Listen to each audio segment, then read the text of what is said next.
स्वागत है दोस्तों फिर से एक बार आपका द लर्निंग गेम में। दोस्तों इस बार हम बात करने वाले हैं कैनवास और यूआई की। तो हमने ऑलरेडी एक कैनवास बना के रखा है जिसका नाम हमने दे के रखा था सीन कैनवास, जिसके अंदर हमने ये दो जॉयस्टिक लगा के रखी थी। दोस्तों इसी कैनवास के अंदर हम यहाँ पे कुछ टेक्स्ट डालेंगे, जैसे कि total score, total coin, total diamond. इसके लिए हमें क्या करना पड़ेगा कि हम कैनवास के ऊपर जाते हैं, राइट क्लिक करेंगे, यूआई में जाएंगे और यहाँ से हम टेक्स्ट सिलेक्ट कर लेते हैं। टेक्स्ट सिलेक्ट करने के बाद आपको मालूम है उस कैनवास के अंदर इसको अलाइनमेंट कैसे किया जाता है। मैं इसको अलाइन करता हूँ ऑल्ट बटन दबाने के बाद टॉप लेफ्ट में, तो ये यहाँ पर आ गया।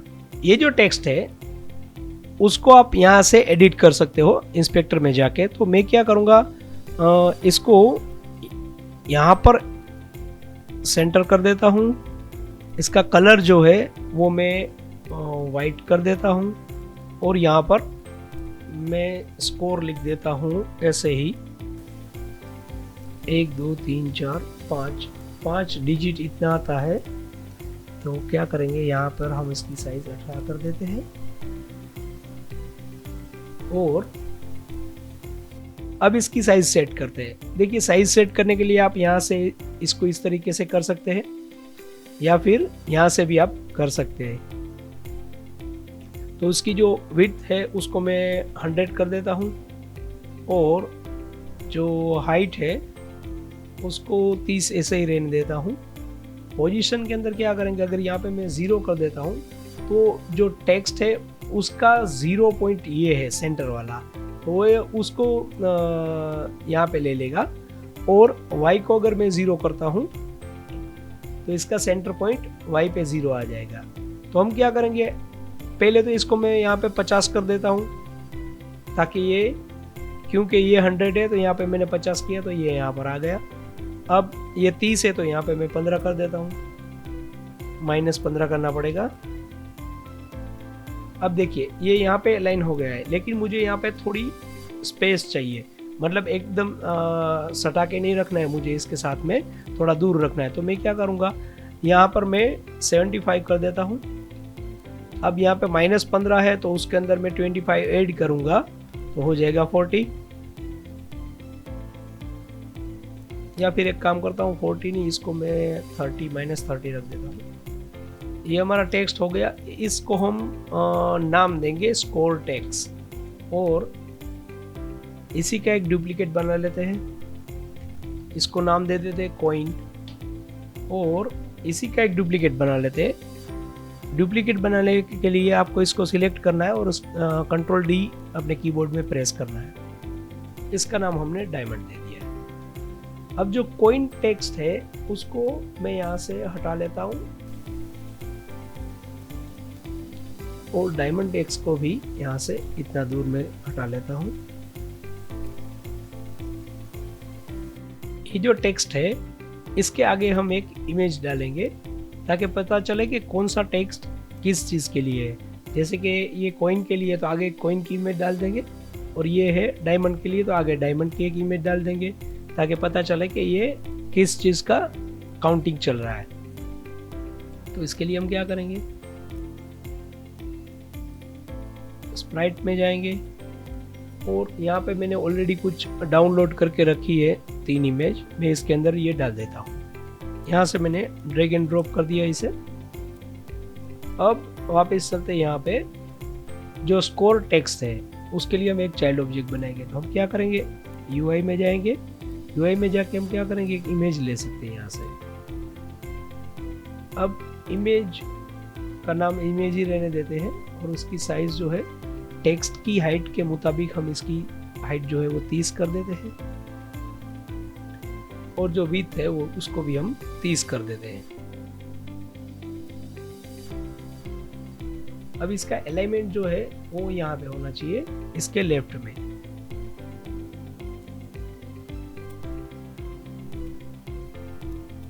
तो अल्ट और ये क्लिक करेंगे तो ये लेफ्ट में तो चला जाएगा, लेकिन हमें -30 यहाँ से इसकी एक्स पोजीशन और करनी पड़ेगी। तो क्या हो जाएगा, -15 करेंगे तो ये टेक्स्ट के बाहर आ जाएगी। ये वाले टेक्स्ट को हम थोड़ा इस तरफ ले लेते हैं और यही चीज हम इन दोनों के लिए भी करने वाले हैं।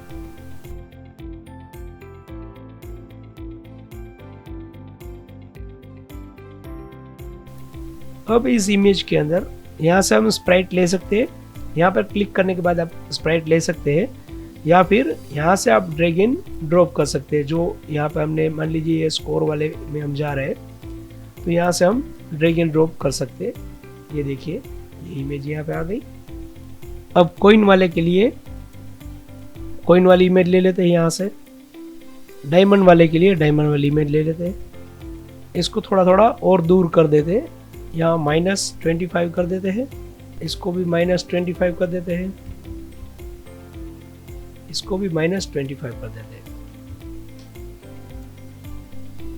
अब ये जो स्कोर है इसके लिए हमने ये इमेज ली है और कॉइन के लिए हमने ये इमेज ली है, डायमंड के लिए हमने ये इमेज ली है।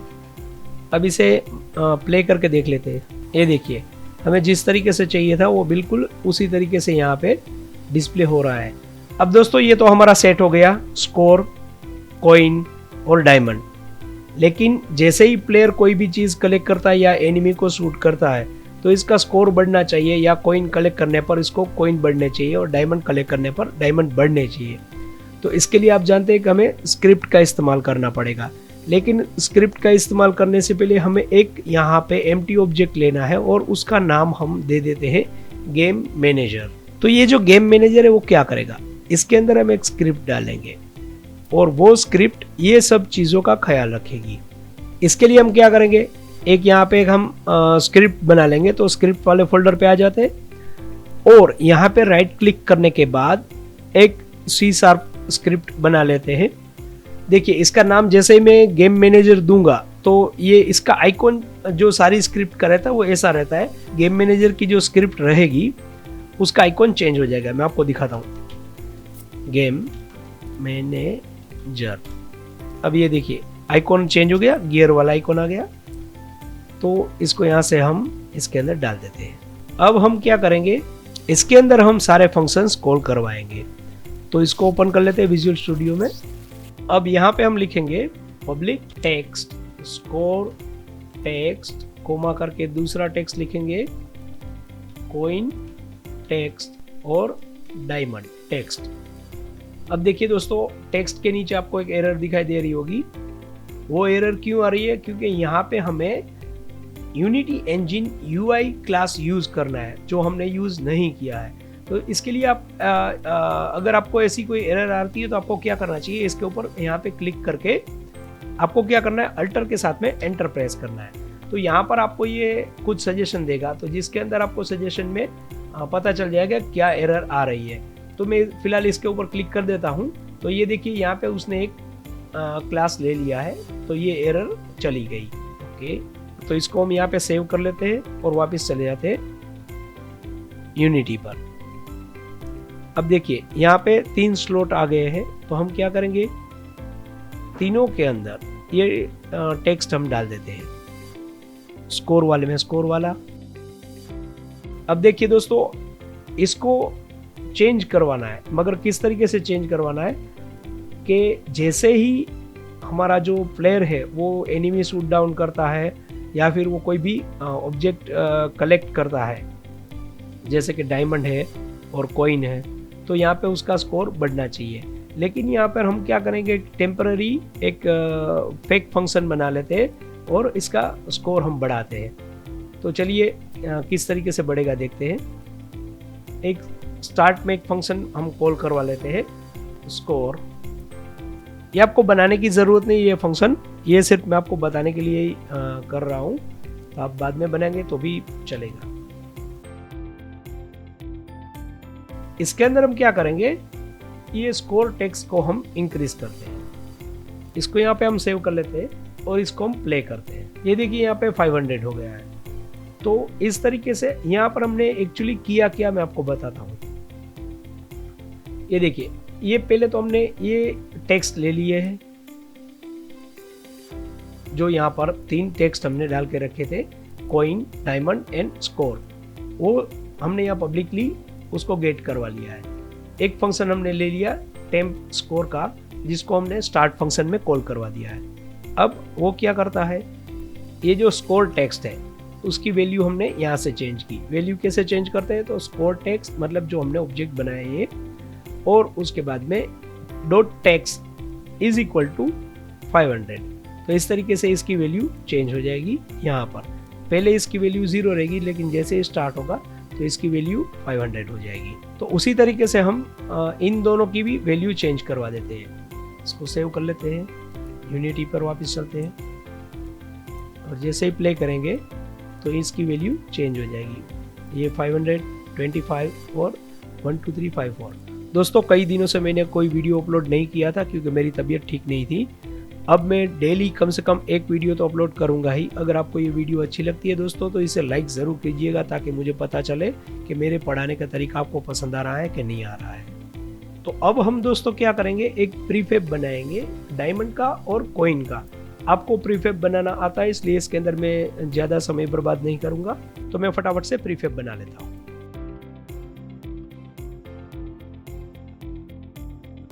तो चलिए हमारे प्रीफेब बन के तैयार हो गए हैं।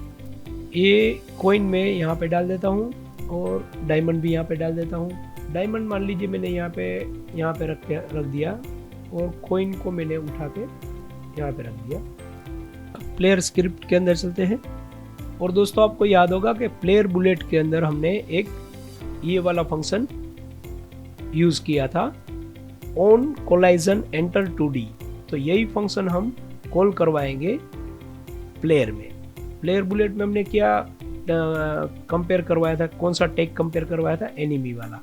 तो हम क्या करेंगे, यही कोड यहाँ से कॉपी कर लेते हैं और इसके अंदर डाल देते हैं। अब यहाँ पे हम लिख देंगे कॉइन, और यहाँ पे हम लिख देंगे डायमंड। जैसे ही कॉइन के साथ कोलाइजन होता है उसका, तो यहाँ पर एक हम फंक्शन कॉल करेंगे इंक्रीज कॉइन, और यहाँ पर एक फंक्शन कॉल करेंगे इंक्रीज डायमंड। अब ये जो फंक्शन है वो हम लिखेंगे यहाँ पर गेम मैनेजर में। तो गेम मैनेजर में लिखने के लिए हमें क्या करना पड़ेगा, उसको पब्लिकली हमें डिक्लेयर करना पड़ेगा और इंक्रीज डायमंड और इंक्रीज कॉइन। अब ये पब्लिक फंक्शन यहाँ पर हमने बना लिए, इसको हम कॉल करवाएंगे यहाँ पर। एक स्क्रिप्ट में से दूसरी स्क्रिप्ट के फंक्शन को कॉल किस तरीके से करवाया जाता है ये मैं आपको बताऊंगा। तो इसके लिए हम यूज करेंगे इंस्टेंस का। तो हम क्या करेंगे, यहाँ पे गेम मैनेजर का इंस्टेंस बना लेते हैं, public static game manager instance, और यहाँ पर एक अवेक फंक्शन बना लेते हैं, instance is equal to this. अब क्या होगा, इस इंस्टेंस के जरिए हम ये स्क्रिप्ट को कहीं से भी हम कॉल करवा सकते हैं। इस इंस्टेंस के जरिए हम क्या करेंगे, ये फंक्शन जो हमने यहाँ पे बनाया है उसे हम यहाँ पे कॉल करवाएंगे। तो इसके लिए यहाँ पे हमें पहले ये क्लास का नाम देना पड़ेगा, जो गेम मैनेजर हमने यहाँ पे दे के रखा है, game manager dot instance dot increase coin. और सेम तरीका हम यहाँ पे नीचे यूज करेंगे। अब यहाँ से ये दोनों फंक्शन कॉल होंगे। यहाँ पे हमने जो लिखा था यहाँ से हम इसको हटा देते हैं, इसको यहाँ पे लगा देते हैं, इसको यहाँ से हटा के यहाँ पे लगा देते हैं, इसको सेव कर लेते हैं। अब यहाँ से हम प्ले करते हैं गेम को। अब ये देखिए जो हमारा प्लेयर है वो जैसे ही कॉइन को टच करेगा तो क्या होगा, ये कॉइन हो गए यहाँ पे इंक्रीज। अब जैसे ही ये डायमंड को टच करता है तो डायमंड भी यहाँ से इंक्रीज हो गए।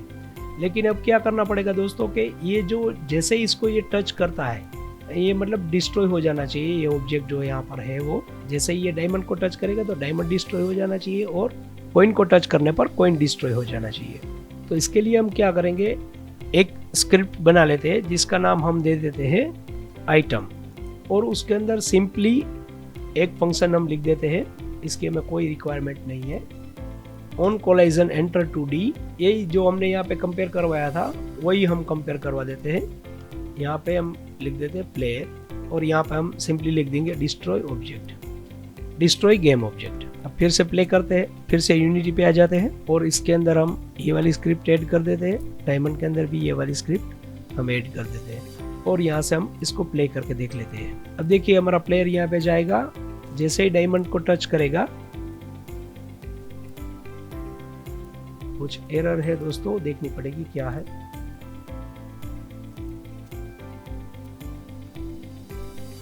अच्छा, यहाँ पे मैंने स्पेलिंग गलत लिखा है। अब फिर से प्ले करते हैं।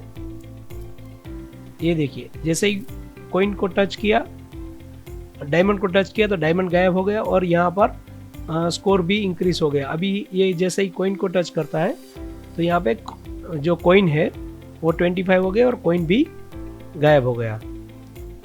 अब दोस्तों यहाँ पे एक प्रॉब्लम है। मान लीजिए कि प्लेयर ने यहाँ से डायमंड कलेक्ट किया है और यहाँ पे डायमंड की वैल्यू उसकी बढ़ गई। अब कॉइन कलेक्ट किया तो कॉइन उसके 25 हो गए, लेकिन गेम को बंद करने के बाद मैं फिर से अगर स्टार्ट करता हूँ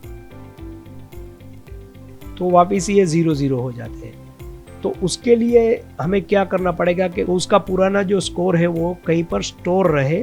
तो इसके लिए हमें क्या करना पड़ेगा ये मैं बताऊंगा आपको अगले वीडियो में। और दोस्तों मैं आपको एक टास्क देना चाहता हूँ। जैसे मैंने यहाँ पे कॉइन और डायमंड का ये स्कोर लगाया है, आपको यहाँ पे टोरपीडो का एक स्कोर लगाना है। वो किस तरीके से आप लगाएंगे वो आपके ऊपर मैं छोड़ देता हूँ। तो मिलते हैं दोस्तों अगले वीडियो में। आप मुझे लाइक करके ये बता दीजिए कि आपको मेरे वीडियोस अच्छे लगते हैं। तो जल्दी से इस वीडियो को लाइक कर दीजिए।